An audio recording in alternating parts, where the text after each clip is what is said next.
Bueno, ya estamos en un lunes más, día 17 de mayo, y ya estamos con un nuevo programa de exportadores por el mundo. Bueno, como todos los lunes ya sabéis, intentamos trabajar un sector nuevo y hoy nos toca trabajar con el sector del material deportivo en un programa, bueno, pues si la semana pasada teníamos esa situación en la que la asociación no pudo entrar por problemas de agenda en último instante, pues hoy nos ha ocurrido prácticamente lo mismo y hoy será un programa algo diferente al que tratamos de forma habitual, pero de forma normal, de forma tradicional y siguiendo el estilo que hemos seguido hasta ahora en la cadena, de tal forma que trabajaremos el sector, tendremos nuestra tertulia y tendremos también nuestro apartado de ACOCES Responde, donde hoy sí prometemos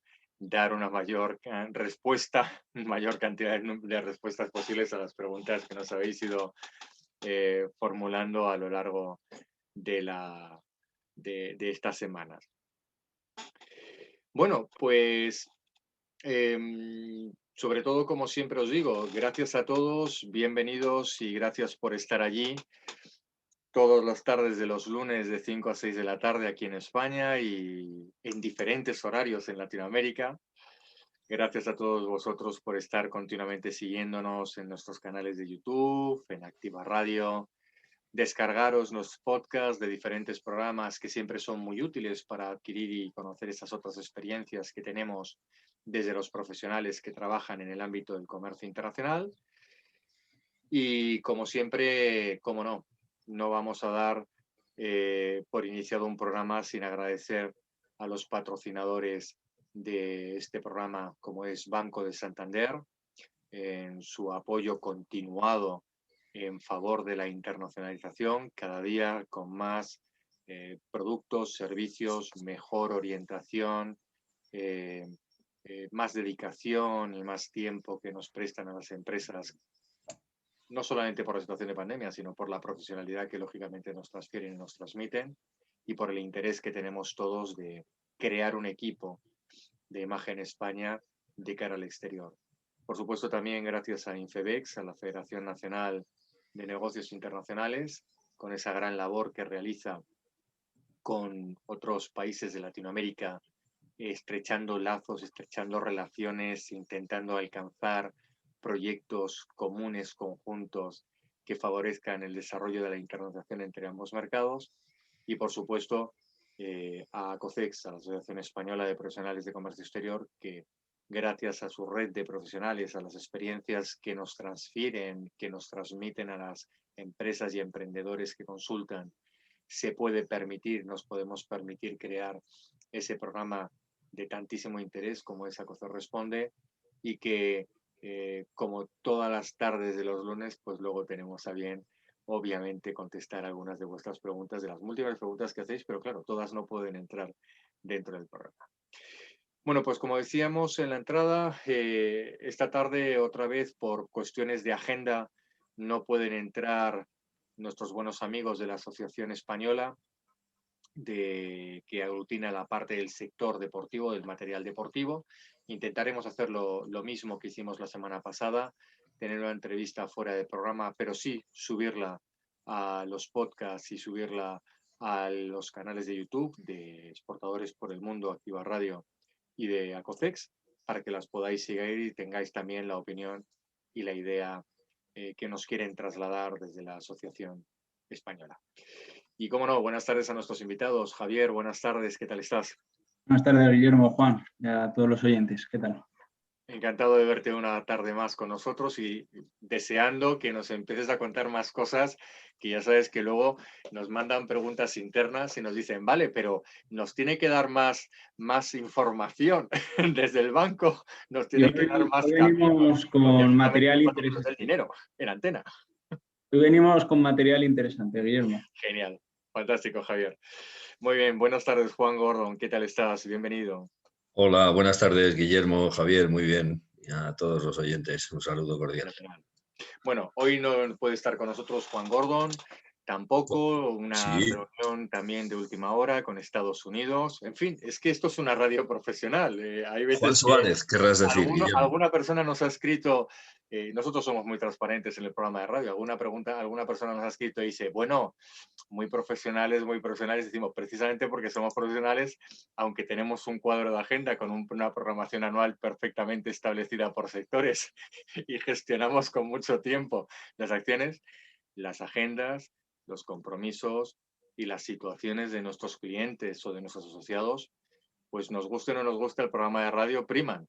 Y nosotros, desde luego, encantados de que cada vez que estén con nosotros nos puedan contar, pero hay que entender que, bueno, pues la actividad profesional no puede esperar en muchas ocasiones, y más cuando tenemos estas conexiones a nivel internacional, que, bueno, pues no nos podemos permitir el lujo de decirle, bueno, que te llamo mañana que tengo un programa de radio, cariñosamente hablando, ¿verdad? A todos nuestros oyentes que estáis ahí. Bueno, pues hoy, como en algún otro programa, os contaré yo un poquito en la introducción cómo está el sector del equipamiento y material deportivo. Y una vez que lo tengamos hecho, pues entraremos los tres, Javier, Juan y yo, a trabajar en esta ocasión un tanto anómala, pues a tratar esas 4 áreas de las actividades internacionales, dando la visión que entendemos que debe tener el sector para que vosotros estéis bien informados, tanto en los protocolos de exportación, importación, inversión, desarrollo, comercialización, legislación y fiscalidad.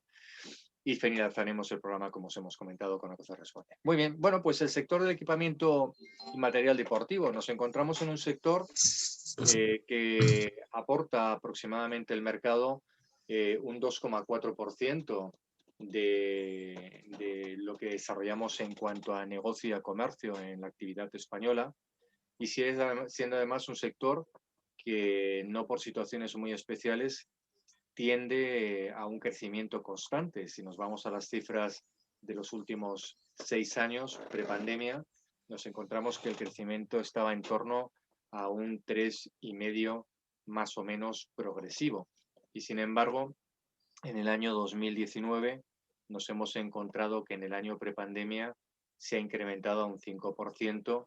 Obviamente las cifras del 2020 son difíciles todavía de evaluar y de entender por, obviamente, el bloqueo, la restricción, la limitación de los pedidos que se han producido en el ámbito internacional, y que, sin embargo, sobre algunas actividades deportivas y el material que estos sectores pueden tener, y que se han visto más limitadas, entre otras cosas también por el cierre de esas actividades que se han tenido que hacer tanto en el aire libre como se han tenido que hacer en pabellones cerrados.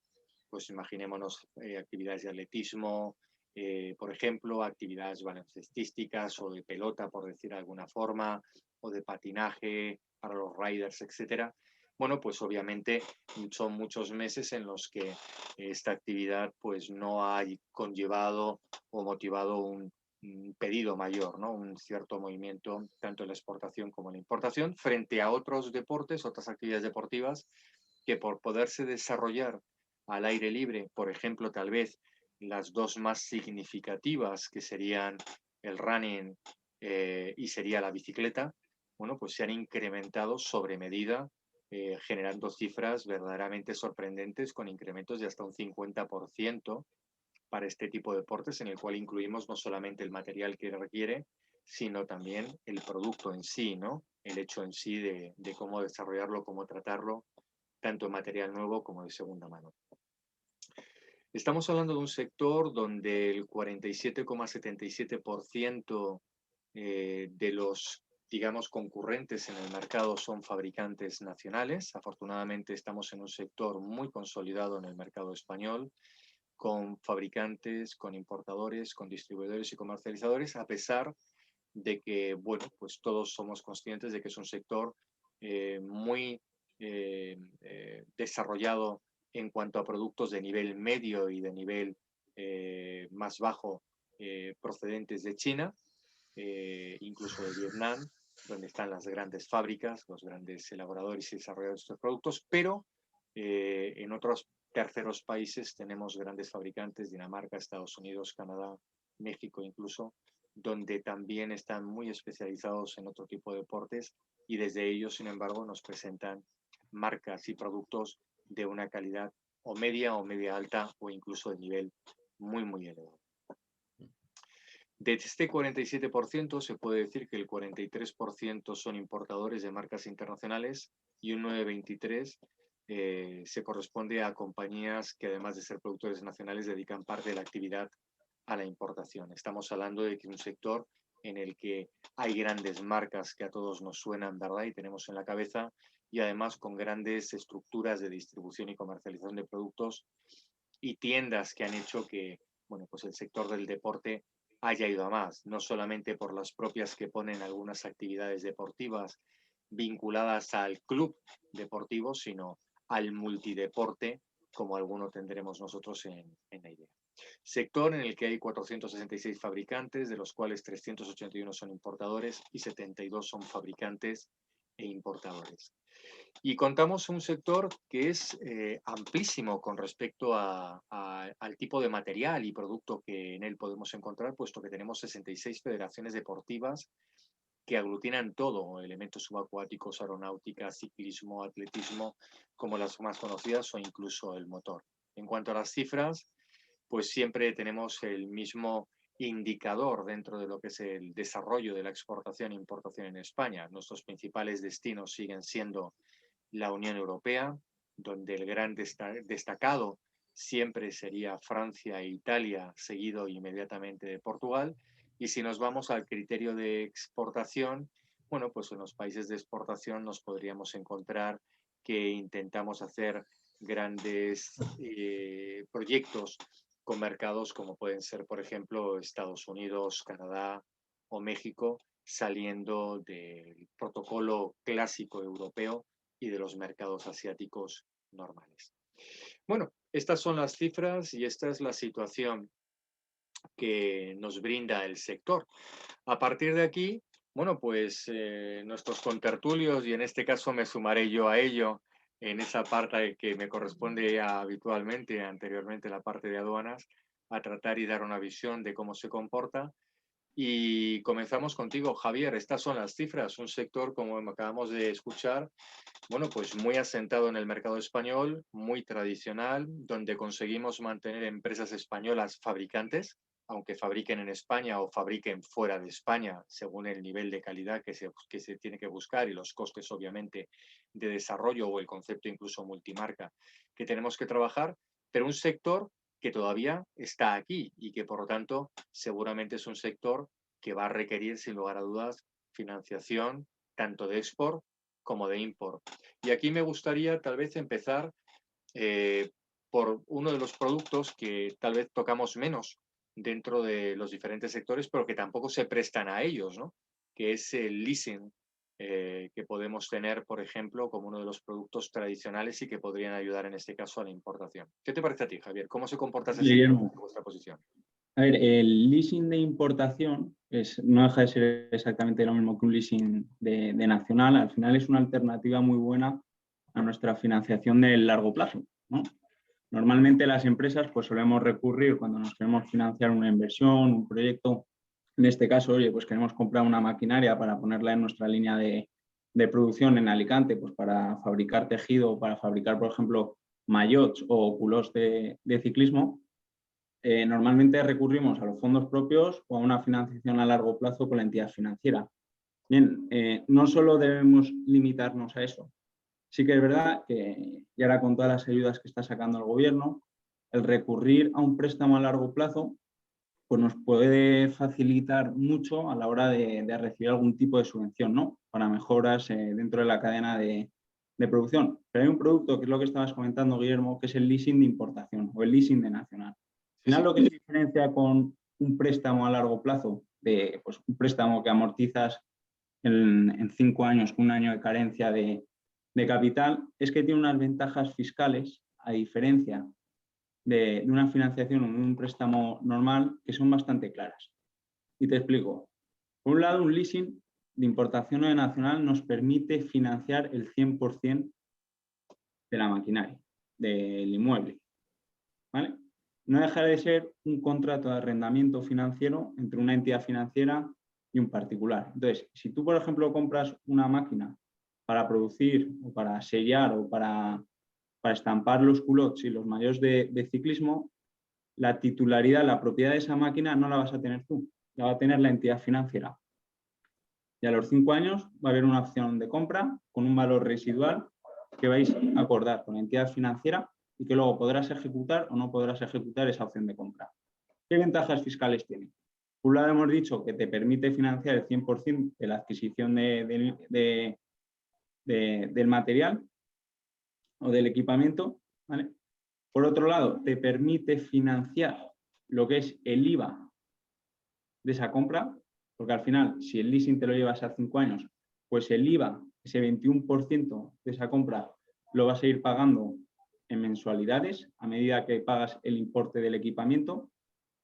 Eliminas cualquier tipo de riesgo comercial o financiero en la operación, porque al final quien compra ese material es la entidad financiera, ¿vale?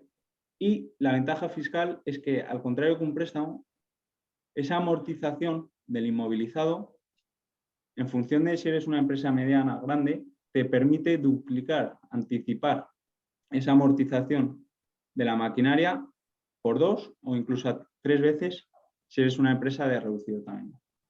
Entonces, es una alternativa muy buena que, pues eso, no consume CIRBE, me permite financiarme el 100% de la compra, lo que es el coste del IVA, que al final es un 21%, pues oye, me lo puedo llevar a 5 años, no lo tengo que pagar de golpe. La entidad financiera, en el caso de las importaciones, pues se hace cargo de todos los trámites y todas las gestiones para poder despachar todo el tema en las aduanas y realiza todos los documentos pertinentes. Una opción muy buena, que está cogiendo mucha fuerza y que, al igual que, por ejemplo, pues una alternativa a la compra de un vehículo, pues tenemos lo que es el renting, que ahora lo vimos mucho, pues en el tema de inmovilizado, de compras de materiales para incluir, por ejemplo, dentro de la cadena de producción, pues el leasing es una muy buena alternativa. Excelente, excelente, Javier. De hecho, bueno, estamos hablando de hecho de un sector que requiere muchísima innovación, con lo cual podríamos casi plantearnos que muchos de estos fabricantes y productores que tenemos en España, muy probablemente los que todavía fabriquen aquí tengan sus estructuras con sus máquinas, su robot, posiblemente financiados o ya incluso pagados, pero claro, es un sector que requiere tanto I+D que seguramente van a tener que estar continuamente comprando módulos o planes o placas o algo y que no son precisamente baratos, y tener una herramienta de este estilo, pues obviamente facilita mucho el desarrollo de la actividad internacional en relación a todas estas modificaciones que el mercado, claro, nos está pidiendo continuamente. Eso es, al final no deja de ser un sector donde el componente de marca, como comentaba Juan Ramón en ocasiones anteriores, pues es muy, muy importante, y sobre todo lo que es la marca local, sobre todo en la Comunidad Valenciana, en la región de Murcia. Pues oye, están surgiendo muchas empresas que se están dedicando a lo que es la producción y el desarrollo de equipamiento deportivo de todo tipo. Sí, sí. Al final, desde una fábrica en Yecla o en Totana, oye, están llegando a todo el mundo con una calidad y una precisión impresionante. Y al final, pues también juega un papel muy importante el tema de los embajadores, ¿no? La promoción en redes sociales, quien te recomiende, pero es súper importante en este sector el tema de la innovación. Entonces, el leasing de importación, y lo digo de verdad, o sea, no lo digo por decir, es una herramienta y una alternativa al préstamo tradicional de toda la vida, que nos permite ir mucho más desahogados, con el que tenemos ventajas fiscales, y oye, es una alternativa, como siempre decimos, para tener encima de la mesa para financiar nuestro largo plazo. Fantástico, maravilloso. Bueno, pues una de las herramientas que no tenemos esa oportunidad muchas veces, ¿verdad?, de poder tocar dentro de los programas, porque son más netos de exportación posiblemente que neto de importación para poder traer ese equipamiento y demás. Luego volveremos sobre el tema financiero. Juan, ¿qué podríamos decir del sector logístico? Porque claro, aquí material deportivo y complementos. Es enorme. Yo me he encontrado en estos días atrás, preparando un poco el programa y viendo el sector, analizando un poco datos, que tiene 27 subsectores, Sí, sí, según la asociación. O sea, es que tienes desde material, digamos, desde escopetas de caza hasta las de perdigones, pasando por todo tipo de raquetas para cualquier deporte de raqueta, material para deportes acuáticos, para el running, bicicleta, incluso no solo eso, las propias instalaciones deportivas también forman parte de este sector. Y bueno, pues incluso la alimentación para deportistas, etcétera. Entonces aquí nos encontramos, bueno, pues por lo que he podido ver en cuanto a datos de exportación, que el textil no plantea ningún problema. En materia de transporte, digamos, dentro de la logística vamos a distinguir por un lado el transporte y por el otro las aduanas. En perfecto. cuanto al transporte, pues lógicamente los productos que son más pesados, como esto que mencionaba antes, las armas, o incluso todo lo que son pesas, material duro, digamos, para el ejercicio de estos deportes, al ser un producto muy denso, pues obliga a desperdiciar mucho espacio en los contenedores. Pero por otro lado, pues todo lo que es material más ligero, como raquetas, todo el textil, yo qué sé, infinidad de productos, porque ahí puedes llevar balones, puedes llevar equipamientos pues, para clubs o para equipos deportivos, camisetas, todo lo que es el equipamiento. Eso tiene un llenado mucho más óptimo de los contenedores y permite, digamos, el envío de grupajes sin grandes complicaciones. Luego, con respecto al tema aduanero, me he encontrado en muchos países que es requisito imprescindible un certificado de conformidad, certificado de no contaminación en cuanto a productos que pueden generar residuos peligrosos, puesto que no olvidemos que hoy por hoy los materiales han avanzado mucho con esa I+D de que hablabais en este sector, que es fundamental, todo lo que es innovación. Hay fabricantes emblemáticos españoles. Analizando el sector he visto que uno de los más destacados es el fabricante Juma de material deportivo, pero no hay que dejar de lado, por ejemplo, vamos, de Joma, perdón, a Chiruca o a Salter, el fabricante de material para gimnasios, Gamo, Yuma, el fabricante de mochilas, tal, son fabricantes con una larga tradición española que han subcontratado parte de su fabricación en otros países o incluso ya están a la altura de grandes como Adidas, Nike, etcétera, en cuanto a la franquicia industrial, es decir, franquician a fabricantes locales la fabricación de sus productos en algunos casos y eso les evita exportación, pero les hace participar de esa internacionalización. Volviendo al tema aduanero, me encontraba, aparte de eso, con problemas de que en ciertos países pues es importante obtener una licencia de importación cuando el material va a ser utilizado por personas, sobre todo en el sector de ocio, y si hablamos de alimentación, lógicamente la lista de ingredientes tienen que estar aprobados por las autoridades sanitarias del país. Es un sector en el que no hay grandes aranceles, salvo Brasil, que es un país que aplica crestas arancelarias o barreras arancelarias a casi todos los productos, pero salvo eso, me ha llamado la atención un país como Estados Unidos, en el que si el producto viene de la Unión Europea, paga un arancel del 4,5% sobre el valor FOB, salvo que venga de dos países, que no sé cuánto material deportivo exportarán. Hablo de Corea del Norte y de Cuba, en cuyo caso pagan un 40% de arancel sobre el valor FOB. Es una curiosidad que me ha llamado la atención analizando estos datos. Luego, bueno, en algunos casos, por ejemplo, como Australia, sí es necesaria someter a cuarentena determinados productos, también por el tema COVID. Ahora mismo este protocolo pues, puede estar activo en más mercados. Yo solo lo he encontrado en Australia, pero claro, no he analizado los 234. Claro, no es una barbaridad. Sí, sí, pero bueno, en principio es un sector que no tiene restricciones arancelarias. Sí es necesario, lógicamente, una información previa mínima del país de destino sobre los requisitos de importación. Son muchas las partidas arancelarias, con lo cual hay que tener claro qué material vamos a exportar y bueno, pues investigarla un poco. Pero vamos, en principio es un sector, ya te digo, muy interesante, sin apenas barreras en todo el mundo y muy consumido, desde luego, en todos los mercados. Excelente, excelente, Juan. Luego volveremos otra vez a incidir sobre el tema logístico en cuanto a dónde se mueve más, si en el ámbito de transporte, si se está moviendo más en el ámbito marítimo, y luego también incidiremos una parte más en la parte aduanera para ver si es un sector que se acomoda también a utilizar estos regímenes aduaneros o especiales, por ejemplo, en el ámbito del stock. Javier, volvemos contigo. Por ejemplo, financieramente, dentro de la experiencia que tenéis y el conocimiento que tenéis en Banco de Santander de cómo se comporta este sector, y como tú bien dices, es que están luego además muy focalizados, muchos de ellos en la Comunidad Valenciana o en la región de Murcia, ¿no? Sobre todo en la zona levantina, ¿no?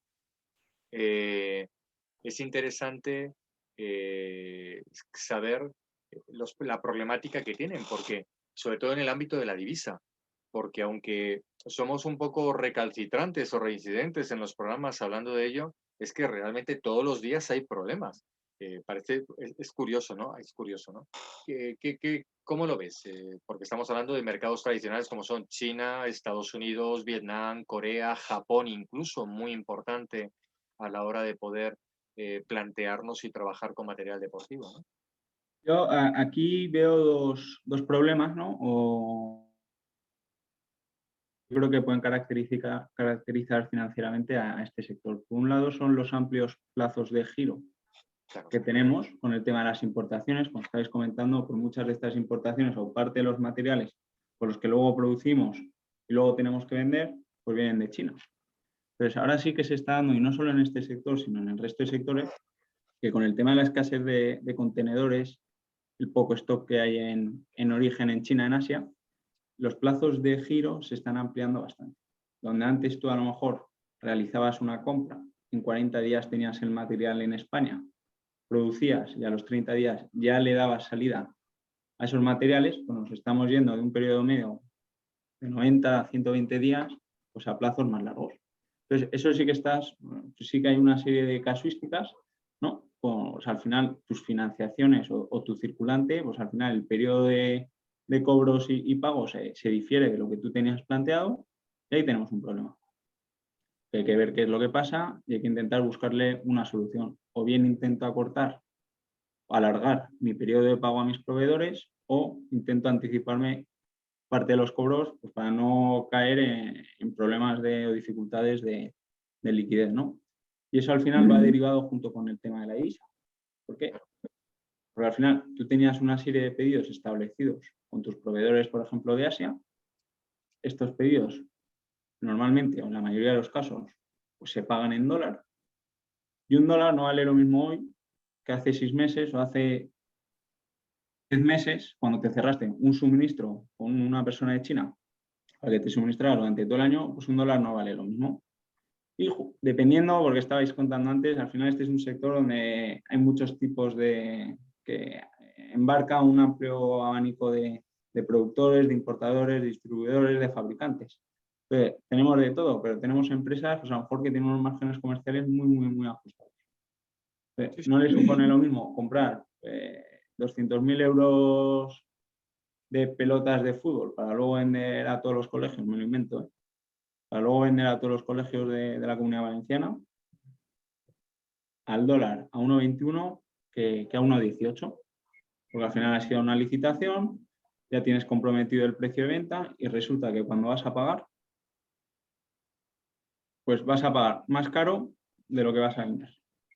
Entonces, ahí es importante pues, acudir y sentarnos con la entidad financiera, en este caso con Banco Santander, y ver de qué manera pues, podemos cerrar algún tipo de cobertura en el caso de las importaciones para garantizarnos nuestro margen comercial.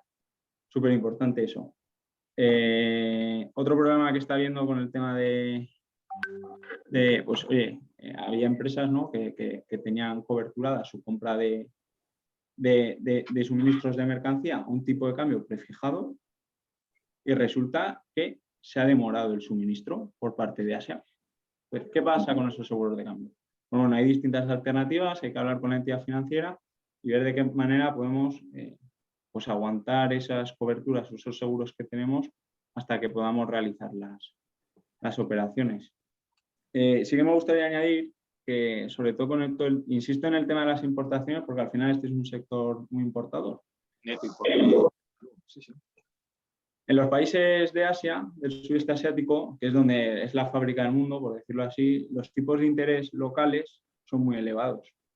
Entonces, cuando en Europa nos estamos financiando a un tipo medio, no lo sé, dependiendo del plazo y todo, pero del 1, del 1,5, del 2, del 3, del 4%, pues los tipos de intereses locales en China, en India, pues están en torno al 6, 7 y el 8%. Entonces, hay distintas alternativas que nos permiten desde España obtener un mejor precio de compra en nuestras importaciones y con el cual le podemos ofrecer financiación a nuestros proveedores desde España. Yo te pago al contado, yo me financio mucho más barato que lo que te cuesta a ti la financiación en China o en Asia y recibo un descuento por pronto pago. Eso puede ser con la clásica línea de financiación de importación. Pero luego tenemos el famoso confirming internacional, que no deja de ser lo mismo.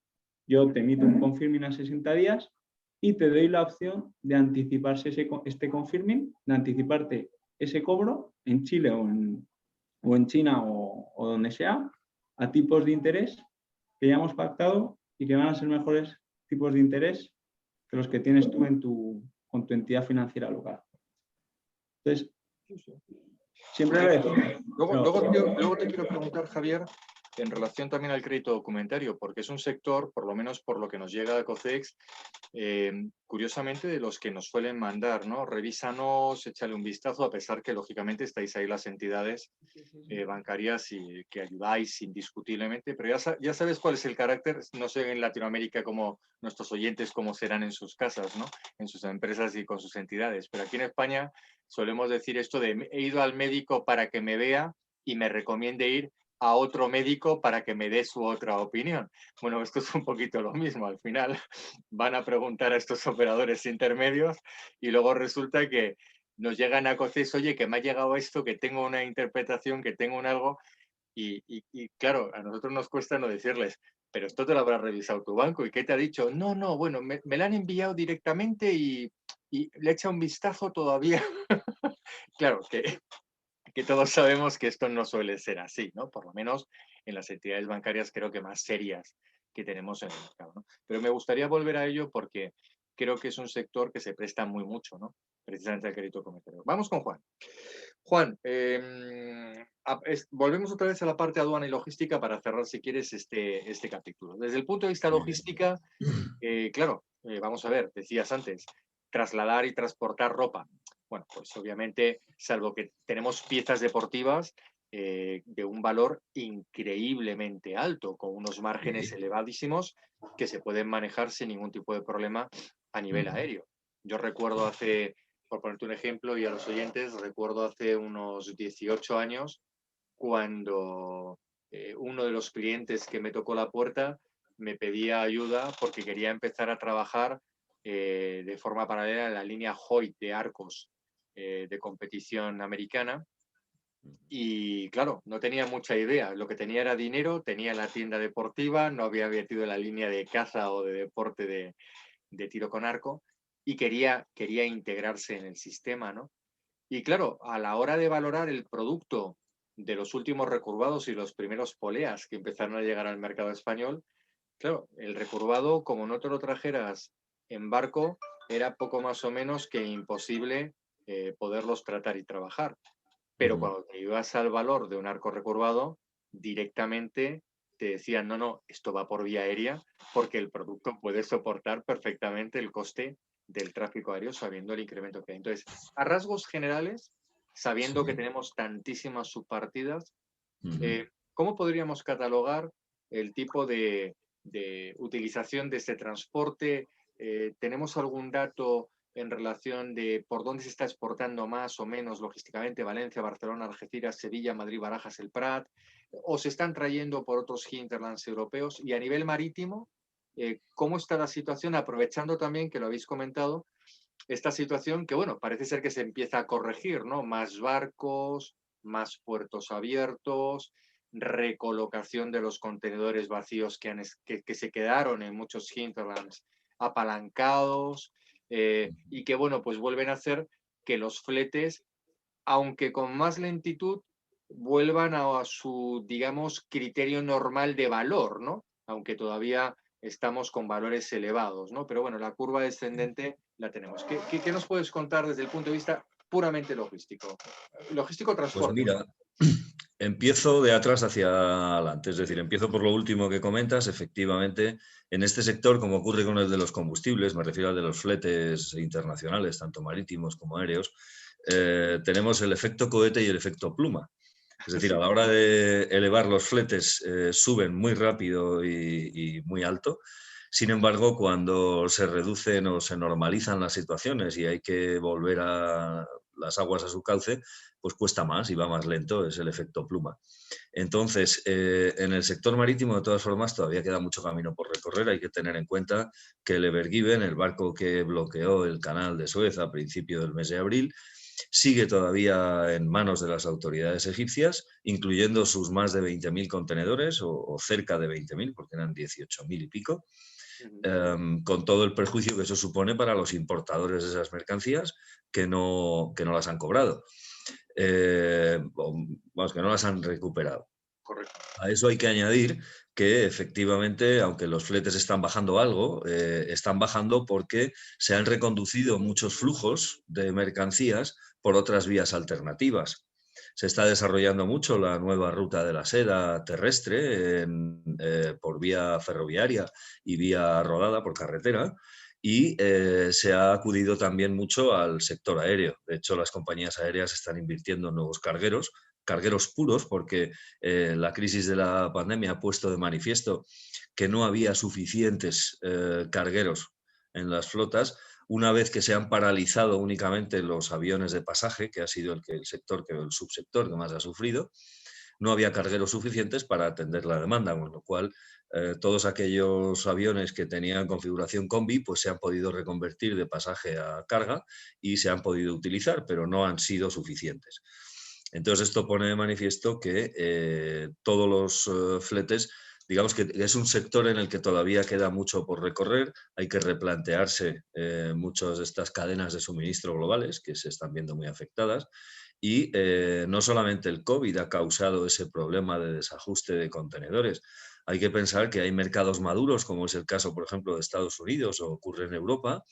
Empieza a haber escasez de conductores de vehículos que trasladen esos contenedores de los puertos a sus lugares de descarga y que los lleven de nuevo a los puertos. Eso ha ralentizado mucho el flujo y hace que, como los contenedores no salen a un ritmo adecuado de los puertos, en lugares como Estados Unidos, en la costa oeste, por ejemplo, pues hay cola de semanas para poder atracar en el puerto correspondiente y descargar.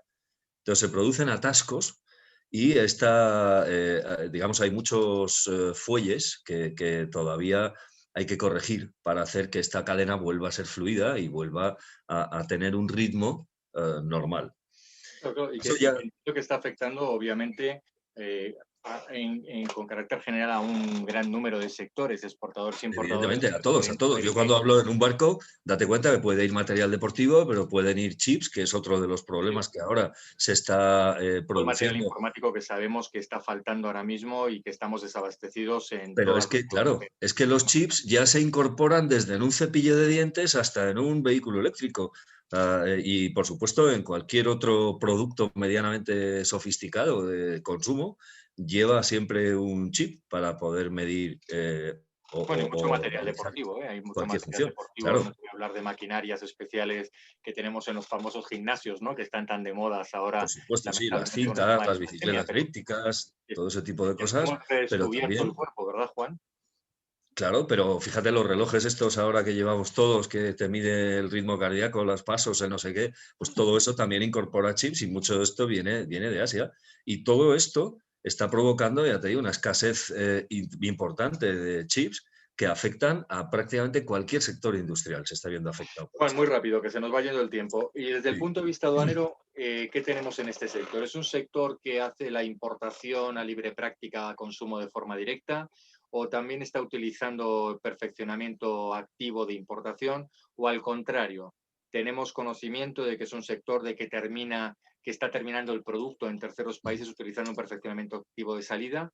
¿Es un sector que está utilizando los depósitos distintos, los depósitos aduaneros como elementos de estocaje y almacenaje para muchos de los materiales que tenemos, sobre todo ahora mismo en este momento de pandemia. Un ejemplo, podemos estar importando a lo mejor del orden de 14 contenedores de golpes de bicicletas y las dejamos en un depósito aduanero y vamos retirándolas progresivamente en lugar de importar de golpe las 14. ¿Qué puedes decirnos a este respecto de aduana?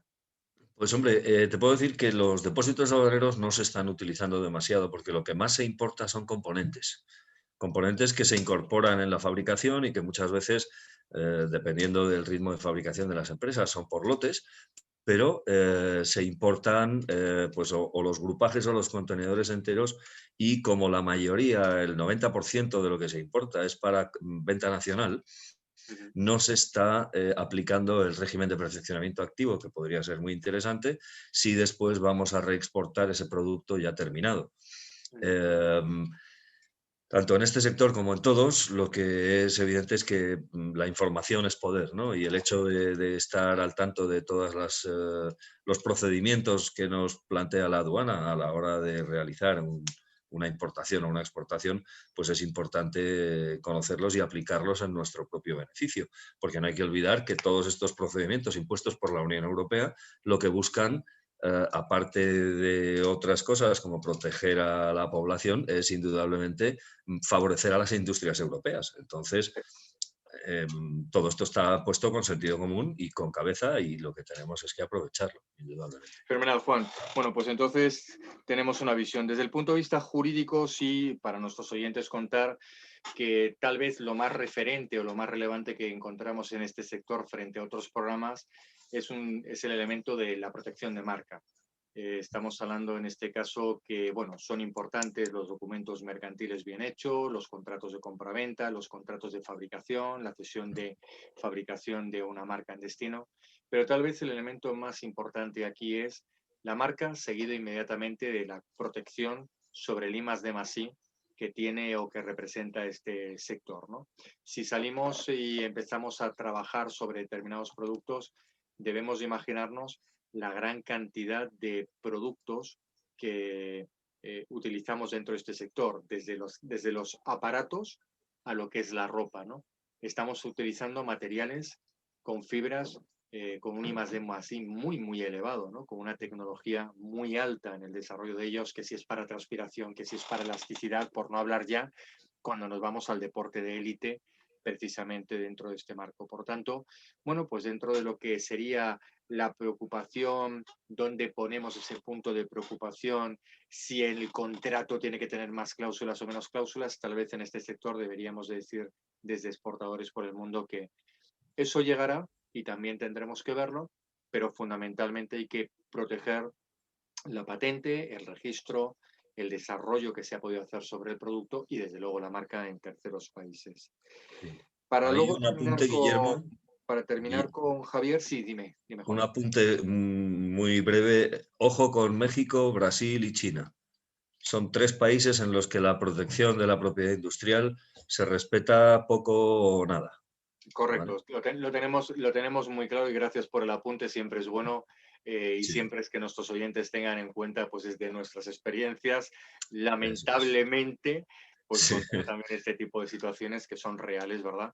En el eso mercado. es. Bueno, y antes de cerrar este módulo con Javier y esa parte del crédito documentario que sí quiero que nos dé unas pequeñas pinceladas, desde el punto de vista comercial también contaros que es un sector muy tradicional, desde el punto de vista del tipo de empresas que están situadas. Son empresas que no son nuevas, son empresas que llevan a lo mejor 20 o 30 años dentro de lo que es la elaboración, fabricación, comercialización del sector, en el caso español. Marcas muy conocidas como las que Juan Gordon nos ha estado integrando y demás. Y es uno de los sectores que más ha crecido desde la implantación del e-commerce en el ámbito internacional. Las dos grandes megaplataformas que conocemos en Europa, AliExpress / Alibaba o Amazon, bueno, pues no hay nada más que meterse y poner algo de deporte y es espectacular la cantidad de referencias, complementos, artículos de todas las subpartidas que Juan Gordon nos ha comentado. Pero no solamente son importantes los marketplaces, sino también son importantes las grandes plataformas especializadas que hay dentro del ámbito del deporte. Hay algunas marcas conocidas, Sport 2000, por ejemplo, aquí en Europa y en España.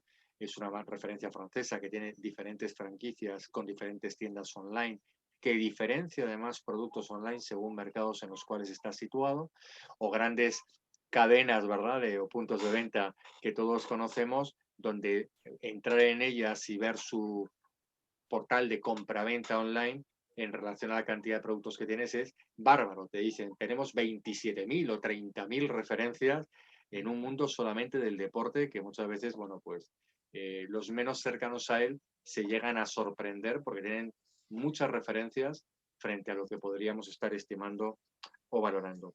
La forma de acceder de este sector es muy tradicional. A nivel internacional ha sido un sector que siempre se ha comportado en el acceso a mercados participando a través de eventos que la administración suele desarrollar, las típicas misiones comerciales y la participación en las ferias y en los eventos de primer nivel, y casi siempre buscando al importador distribuidor de un tercer país muy consolidado en función del nivel de marca o relación de productos o el I+D o la tecnología que puede llegar a aportar el producto para bueno, pues intentar a través de él desarrollar ese protocolo de importación sin necesidad, a diferencia de otros sectores, de que el distribuidor fuera el mismo importador. En el sector del material deportivo, a diferencia, como estoy diciendo, no es un 90% del distribuidor se convierte en el importador, no. Aquí estamos hablando casi un 50%. Tenemos importadores que tienen estos productos en el catálogo por las licencias que consiguen de sus gobiernos, pero que luego no los comercializan, sino se hacen esa pantalla que luego la transfieren a esos distribuidores que prefieren adquirirlos desde un punto de vista de mercancía local, es decir, ya desduanada, y por tanto de libre movimiento y de libre circulación dentro de su territorio o de los territorios que concurren dentro del grupo de mercado, y pueden participar. Para cerrar el capítulo, Javier, la última pincelada antes de entrar con Acocer Responde, que hoy tenemos bastantes preguntas allí. Crédito documentario, Javier. Aquí estamos hablando de que somos ya no tanto las empresas españolas las que estamos recibiendo el crédito, es decir, a nuestro favor, sino somos las que estamos abriendo el crédito porque pagamos muchos de estos materiales de, a lo mejor, contenedores que vienen cargados, pues algo tan básico como lo que hoy encontramos, las famosas cintas de correr de gimnasio. Pero es que ¿cuánto vale una cinta de correr de esas en estos momentos? Pues imaginemos un contenedor lleno y a lo mejor estamos hablando de cifras de 140 o 200.000 euros frente a una media de 30 o 40.000, ¿no? ¿Qué orientaciones, qué pistas nos das a este sector en el crédito? Totalmente, Guillermo. Incluso, como decías, un contenedor para un distribuidor o un importador nacional con 10.000 referencias distintas. Sí. Claro. Una locura. Abres luego el contenedor y donde tenías que tener 5.000 unidades deportivas con el par izquierdo y derecho, pues te encuentras 5.000 unidades solo con el par derecho, ¿no? Correcto. Pues aquí el crédito documentario de importación juega un papel fundamental, sobre todo también para comprar materiales, a lo mejor donde la propiedad industrial o la protección a la propiedad industrial pues es escasa, ¿no? Entonces sí que tenemos bastantes clientes y además, como comentábamos, ¿no?, en la zona de Comunidad Valenciana y de la región de Murcia, donde se emplea el crédito de importación para comprar referencias a proveedores con los que llevan trabajando 10-15 años y con proveedores nuevos. Así es. ¿Alguna puntualización de algún nuevo emprendedor que se tenga que acercar a Banco de Santander y diga, Javier, mira, me he metido en un proyecto internacional, no he trabajado con créditos documentarios, me lo está pidiendo el exportador, me ha mandado una factura pro forma, no te creas que tengo mucha idea? ¿Qué puede esperar de Banco de Santander ese emprendedor cuando llega y le dice, mira, Javier, es que no sé de crédito documentario? Simplemente vaya a la oficina, se valora el riesgo, porque al final hay que tener una línea de riesgo con el banco. ¿Vale? Igual que tienes una póliza de crédito, pues necesitas tener una línea de riesgo específica para poder emitir créditos documentarios. Y luego tampoco hay que cerrarse y hay que negociar con el proveedor de que no solo está el crédito documentario como medida alternativa para poder cubrirte en tus importaciones o para que el exportador, el chino, se cubra de sus exportaciones. Están los avales internacionales y hay una serie de productos financieros también que nos ayudan a mitigar esas posibles discrepancias o problemas que pueden surgir en una operación de comercio exterior. Fenomenal. Con lo cual, que vayan con total tranquilidad, porque no solamente se les va a orientar, sino se les va a abrir todo ese abanico de otras posibilidades desde el Banco de Santander para que puedan, obviamente, desarrollar al final esa operación con un amplio margen de garantías, ¿no? Y lo que venimos diciendo en los últimos programas, Guillermo, el Estado, a través de CESPE y a través del ICO, está dando ayudas y está fomentando lo que es la exportación y la importación prestando su garantía estatal. Entonces, pues bueno, que vayan a las oficinas bancarias del banco y les informaremos de todo. Fantástico, Javier. Bueno, pues, queridos oyentes, hasta aquí este plano en el que tocamos las famosas patas del comercio internacional, siempre orientadas al sector. Gracias, Javier, gracias, Juan, por siempre estas explicaciones, yo creo que tan sencillas, tan claras, tan orientadas a lo que, aunque da la sensación muchas veces que hablamos de lo mismo, son estos pequeños elementos diferenciales de cómo los debemos de tratar y aplicar en cada uno de los sectores que estamos trabajando por la particularidad del producto y la particularidad de los mercados, que es lo que muchas veces nos van a dar las pistas reales para no entrar y cometer pues errores, como decimos muchas veces, de principiante, ¿no? Dentro de la actividad internacional. Fenomenal. Bueno, pues nos vamos a la última parte del programa y nos quedan, en esta ocasión, Juan, por fin disponemos de tiempo para poder atender un gran número de Las preguntas consultas. Bien, que bien. tenemos de nuestros oyentes, porque hay alguno que sigue mandando emails diciendo que yo os mandé una pregunta en el programa 12 y todavía no me lo habéis contestado. Dice, Bien, bien. no te preocupes, Claro, que te la contestamos seguro y a lo eso mejor ha es. habido un despiste o algo y no. Así que, Juan, No, sí. ¿te parece? Te voy a ir proponiendo algunas de las preguntas que nos han ido entrando Bien, a lo largo de esta semana con carácter general y sí. aunque tenemos ahí 7 minutitos, vamos a ver si seleccionamos 4 o 5 y de forma, ya sabemos, precisa y concreta, si es factible, pues podemos dar Vale. respuesta a nuestro oyente. Nos Sí, dice claro. Marta. Dice, estoy empezando y quiero exportar producto cosmético a Perú y Chile. ¿Podrían orientarme en cuáles son los primeros pasos que debo dar? Soy autónoma y mi idea es exportar a través de mi página web. Gracias. Bien, bueno, pues si está iniciándose el sector de la cosmética, podría ser en cuanto a requisitos de entrada en los países muy similar al farmacia y parafarmacia. Es decir, son productos que van a ser aplicados sobre el ser humano y eso implica una serie de controles estrictos. Entonces, si se centra en Perú y Chile, pues mi primera recomendación es que contacte con las autoridades sanitarias de estos dos países para ver qué ingredientes están prohibidos o en función de la composición de los productos que ella quiere vender, que contraste si está autorizada su venta libre o hay algún tipo de restricción. Para ello, pues yo creo que en Acocex estaremos encantados de atenderla porque además tenemos la línea Natura Acocex donde podemos dar respuesta a este tipo de consultas relacionadas sobre todo con cosmética. Fenomenal. Hoy Pues por hecho, fantástico, Juan. el tema web no entro a valorarlo porque habría que ser un experto online, pero evidentemente una buena página web bien posicionada, etcétera. Eso ya doctores tiene la Santa Madre Iglesia, ¿verdad? La mejor Que, recomendación entonces es que se ponga en contacto con Acocer Responde, que obviamente la exactamente, atenderemos paso a paso, que son exacto. muchos los que hay que dar para Son poder muchos, atender. sí. Vamos con la Eso siguiente, es. Jaime. Juan. Dice Jaime, perdón. Dice, no sé si, perdonadme aquí en esta pregunta, porque acabo de ver el encabezado, no sé si vas a ser Juan tú o va a ser Javier Serrano. No sé quién de los dos nos va a contestar, pero pregunta Pues Jaime mira, esto. He yo le recibido doy un crédito la respuesta hipotecario. inicial y luego Genial, que aporte Jaime, Javier, excelente, que dice. Javier profundice, eso es. Eso es, dice, he recibido un crédito documentario a mi favor y tengo una duda, ya que me pide, además de los documentos normales, un efecto bancario. ¿Qué es esto? ¿Cómo lo consigo? ¿Y cómo se presenta? Bien, Yo tengo, no sé si por perro viejo, tengo la suerte de haber visto créditos documentarios en los que se negociaban efectos en su momento.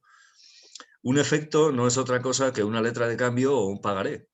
La letra de cambio la emite el librador, que es el exportador, contra un importador que bueno, pues debe firmarla. Normalmente esto se acompaña con la documentación del crédito y uno de los requisitos es que el importador, para poder disponer de la documentación, debe firmar, aceptar ese efecto. Generalmente cuando es para pago diferido, si es para pago a la vista no tiene mucho sentido. En el caso del pagaré hablamos de lo contrario, es decir, es un reconocimiento de deuda que hace el importador, que firma un documento en el que se compromete a pagar, en inglés se denomina promissory note, y se la tiene que hacer llegar al exportador para que en el momento del cobro la pueda presentar a través del banco. Entonces el banco no solamente paga, también acepta efectos, negocia, en fin, hace una serie de cosas que ahí nuestro compañero Javier le puede dar una explicación mucho más detallada. No, sí, ya lo has explicado muy bien, Juan. Lo que pasa es que al final no se está utilizando mucho. Tú al final, como exportador, tú un crédito documentario lo puedes aceptar o lo puedes rechazar. Claro. Entonces, al final, lo que hay que tener en cuenta es que todos los documentos que vayan requeridos dentro del condicionado del crédito documentario, asegúrate que los puedes cumplimentar en tiempo y forma para cumplir con tus obligaciones y así asegurarte el cobro del mismo.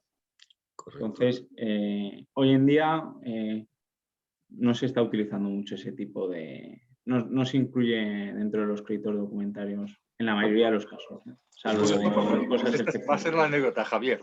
Va a ser la anécdota que tenemos de que este hombre, bueno, pues lo ha recibido y le piden un efecto. Bueno, pues, sí. Pues eso. Una pregunta que a mí se me queda... Pero tenemos modelos, en el banco, Guillermo, disculpa, en el banco tenemos modelos y en ocasiones puntuales, pues algún cliente nos lo ha pedido, tenemos modelos para hacer ese tipo de notas y incluirlas, ¿vale? Para que no se sienta...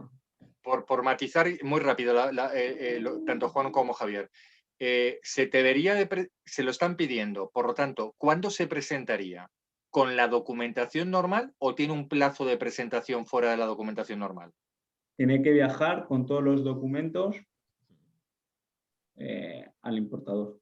O sea, dentro del plazo de tiempo que están establecidos para poder presentar documentos. Te tienen que presentar, tienes 21 días para presentar los documentos. Yo por la pregunta deduzco que es así. Es decir, es un documento más de los que pide el crédito, porque tengo una duda, ya que me pide, además de los documentos normales, un efecto bancario. Si no sabe o no tiene un modelo, que nos lo pida, que nosotros se lo podemos proporcionar. Genial, excelente. Bueno, vamos a la siguiente pregunta. Muchísimas gracias.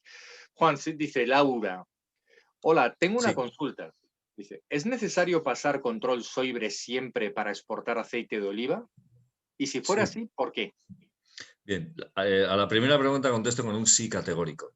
¿Por qué? Pues porque, claro, es una norma legal que está consensuada entre una multitud de países y se exigen unos a otros. El certificado SOIBRE no es otra cosa que un certificado de calidad. Entonces, emitido por las autoridades sanitarias del país emisor. Entonces, es necesario, siempre que exportemos un producto agroalimentario, que las autoridades sanitarias correspondientes, el Ministerio de, en este caso, Agricultura, a través de sus delegaciones territoriales, debe emitir un certificado acreditando la calidad de ese producto que va a ser consumido por las personas en otro país. Y eso es de gran importancia porque, en fin, cualquier aduana lo va a exigir. Y esto, pues es así, digamos que por ley. Perfecto. Perfecto, bueno, pues ya está. Yo creo que con esto queda claro. Y nos vamos a la última, vamos a meter la última, que nos queda un minutito de programa, seguramente que puede ser muy rápida porque también es de las muy interesantes y muy frecuentes. Dice Juan José, ¿me podrían explicar la diferencia entre el código del sistema armonizado y el código TARIC? Pues mira, en las 4 primeras cifras no existe diferencia, puesto que los dos códigos se han unificado en ese aspecto. El código TARIC es el código desarrollado por la Unión Europea y el código armonizado es el código que puso en marcha la Organización Mundial de Aduanas en el año 50, me parece. Ese código, es decir, ambos han ido evolucionando con los años, pero se han mantenido los 4 primeros dígitos que son iguales en ambos códigos. Luego ya puede variar la subpartida aplicable y demás, pero es indispensable conocerlo para poder aplicar los aranceles correctamente. Vale, y si me permites, ya que es uno de los temas que a mí ya sabes que me gusta y disfruto mucho con él, Sí. ampliándole la pregunta, le diríamos, si te lo piden en un documento y nos estás escuchando ahora mismo en directo, y si no nos lo escuchas en el podcast, que seguramente descargarás, la diferencia, si te la están pidiendo, pónmela en el documento, es sistema armonizado, los 6 primeros dígitos que tiene tu clasificación, y el código TARIC son el más de 6 dígitos normalmente que tenga tu territorio. En el caso europeo, en el caso español, estaríamos hablando de hasta 10 dígitos. Por tanto, bueno, siempre este tipo de pequeños detalles y matices son importantes contemplarlos dentro de la documentación cuando nos explica. Claro. Muy bien, Juan, muchísimas gracias, como siempre, De nada. por tus importantes e interesantes respuestas que nos das a nuestros oyentes. Se nos siguen quedando, ¿eh? Se nos siguen quedando Sí, me ha preguntas. encantado la última, que me parece especialmente importante porque No nos esta da sí tiempo, puede Juan. ser... Vamos a reservar Bueno, para otros programas porque hay pues muchas más que ya sabes que te he ido perfecto. adelantando Sí. alguna de ellas. Pues te Pero es pido que que esta sí no nos da tiempo, la no nos da tratemos tiempo. en el próximo porque va No a hay ser ningún muy problema. interesante para todo el mundo. Seguramente nos lo estamos cuestionando en el Vamos, equipo técnico, queridos oyentes, de a lo mejor hacer un programa especial solamente de Acocer Responde para poder contestar el acumulado de sí, preguntas que tenemos. porque no hay Pero, manera. pero como siempre os decimos, no hay ningún problema. Escribirnos, por favor, al correo electrónico acocerresponde@acoces.es, que estaremos encantados de poderos dar la respuesta como hacemos habitualmente. Y hasta aquí nos ha dado el programa de hoy, día 17 de mayo. Así que, como siempre, muchísimas gracias a todos vosotros por estar allí, a los que nos estáis escuchando en el inicio del día, en vuestro primer tramo de jornada laboral, en los que ya estamos terminando la jornada laboral y estamos diciendo, ¿dónde te escucho el programa? Lo escucho saliendo de la oficina, lo escucho en el coche, en el metro, en el tren, en el autobús, que tengo que regresar a casa. Gracias de verdad por depositar vuestra confianza. Nos sentimos muy orgullosos y muy contentos de que poquito a poquito os vamos viendo cómo os vais suscribiendo más a nuestros canales. Eso significa que, bueno, algo malo no estamos haciendo y que, por lo tanto, lo que os estamos transmitiendo en cuanto a contenidos de información es de utilidad y es bueno para vosotros. Y os lo agradecemos de verdad tanto a nuestros oyentes de Latinoamérica como a los oyentes españoles. Como no, muchísimas gracias a Banco de Santander, por supuesto. Esperemos que siga estando aquí con nosotros todos los lunes, dándonos estos, bueno, clarísimas respuestas, explicaciones que hay sobre los productos, su utilización y cómo debe de ser desarrollado en los diferentes sectores que proponemos, puesto que, bueno, está claro que Banco de Santander pues, es líder absoluto en el concepto de apoyo, desarrollo y gestión de la actividad en favor de la internacionalización española. Así que muchísimas gracias por además ser nuestro patrocinador. Gracias a Infebex, la Federación Nacional de Negocios Internacionales. Gracias por estar construyendo esos lazos con Latinoamérica. Y, cómo no, gracias a la Asociación Española de Profesionales de Comercio Exterior, a todos nuestros asociados que estáis ahí continuamente aportándonos experiencia y sapiencia para que no solamente nosotros, sino también las empresas españolas y las que no son españolas puedan beneficiarse de una respuesta técnica en relación a lo que son las necesidades y el evitar problemas innecesarios. Javier Serrano, muchísimas gracias por tu participación, como siempre. Muchas gracias a vosotros, Guillermo. Juan, un abrazo. Muchísimas gracias, Juan Gordo. Gracias, igualmente. Pues muchísimas gracias a todos nuestros oyentes. Buenas tardes y hasta la próxima semana. Hasta la próxima. Adiós.